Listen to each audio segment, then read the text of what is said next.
Hi, I'm Greg Gutfeld in for Bill O'Reilly. Thanks for watching us tonight. Let's get right to our top story. Actress and liberal activist Jane Fonda telling veterans and other critics threatening to boycott her new movie to, quote, get a life. The far-left Fonda is playing Nancy Reagan in the upcoming film The Butler, which is due out in October. But many Americans object to the casting of a woman they still call Hanoi Jane. That's because in 1972, Fonda traveled to Hanoi where she called the American military war criminals, and she was photographed seated on an anti-aircraft gun. The Factor caught up with Fonda a few years ago at an anti-war rally in D.C. Ms. Fonda, we just wanted to follow up on the question about the people who died after people died in Vietnam. What do you think might happen to the Iraqis? Are you concerned about what will happen to the Iraqis if we leave? I'm concerned about what's happening to the Iraqis right now. What do you think about what happened to the 3 million Vietnamese and Cambodians who died after the U.S. troops left Vietnam? It's too bad that we caused it to happen by going in there in the first place. Joining me now to react from Boston, Captain Pete Hegseth, a veteran of the Iraq and Afghanistan wars, and from L.A., Richard Walter, UCLA film professor. First, I'll go to you, Captain. Ms. Fonda claims she's going to be really fair to Mrs. Reagan. She promises no cheap shots. Should that ease your concerns? No, of course not. So suddenly she doesn't want to commit any cheap shots at Nancy Reagan, who she's portraying, and she better not, because America has a great deal of respect for that First Lady, as we should. But she is not willing. But she's willing to continue to take cheap shots at veterans and Vietnam veterans by telling them to get a life. You know, there is no statute of limitations on treason, and that's precisely what Jane Fonda did when she went to Hanoi and sat on that anti-aircraft gun and wrote 10 propaganda statements that were calling our brave Vietnam veterans war criminals. It is justifiable, completely justifiable, that they're outraged about this. And you know what, for her to say get a life, that means she truly hasn't internalized the apologies she supposedly made. You know, we all make bad decisions and we feel bad about them. Doesn't mean you wake up every day having to talk about it. But when you're asked about it again, she should have acknowledged, you know, yeah, I made some hurtful comments and that I wouldn't have made again. Instead, she says, get a life. And to her, I say, you are the one that clearly needs to get a life and an understanding about what you did when you went over there over 30 years ago. Well, Professor, I mean, she did apologize, but don't you think maybe she probably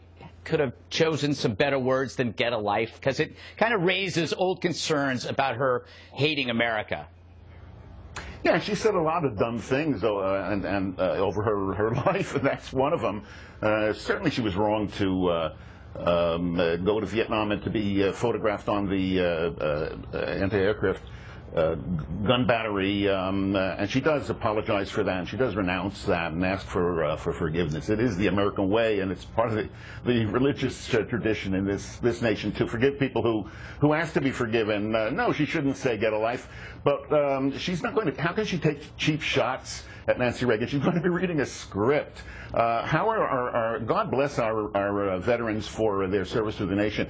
How are they served, though, by having a political test for actors who are portraying characters who are written in screenplays by writers? But, Professor, that's actually a good point. She does read from a script, but remember, you've got the Weinsteins that are putting out the movie. You've got John Cusack playing Richard Nixon. All that's missing is Michael Moore playing Gerald Ford.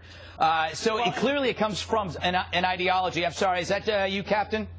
Yeah, absolutely. Hey, I know you can't swing a dead cat without hitting a real actress or actor in Hollywood, so we know those are the types of folks that are going to be playing these roles. And you know, yes, our country is always we all understand forgiveness and the need for it. And if you're going to be honest and earnest about asking for forgiveness about something you did wrong, then we will listen to that. But when you then later go get a life, you know, years afterwards, as if that angst about what she did still percolates, even though she was asked for forgiveness, that shows to me that maybe somewhere down deep she doesn't feel like she needed to ask for forgiveness, like it really wasn't something that you know, was as bad as she claims she feels bad about it. All right. I just want to make sure to the American public, we don't advise swinging dead cats at people. We're a big fan of the animal kingdom. Professor, I got to ask you, I agree. I don't think your political roles should have any influence on what roles you take. You got to admit, though, that this had to be stunt casting, that the whole reason why she was cast as Nancy Reagan is to create this debate, to garner free publicity so shows like this talk about it. Don't you think? Well, she's a very good actor. If it's true that this was provocative casting, and I suppose that it is, aren't the veterans playing into the hands of of Jane Fonda and the producers of the movie by focusing this kind of attention upon it? I think we all can agree she is a good actor. She does her job as an actor very, very well, and there's something to be said for people who admire Mrs. Reagan, that a confident and capable player was asked to portray her in this movie. Well, you raised another good point. I want to ask you, Captain, because, by the way, she is a good actress. I loved her in Barbarella.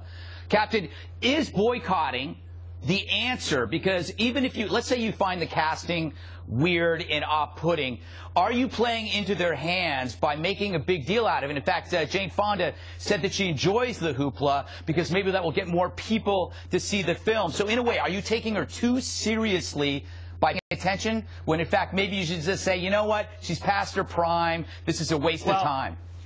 I certainly honor and respect the veterans and why they're upset about this, and I probably won't go see this movie myself.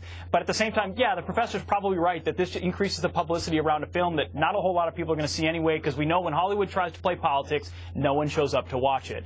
So this is the kind of publicity a film like this wants. The outrage for me is the get over it comment, or that, you know, get a life.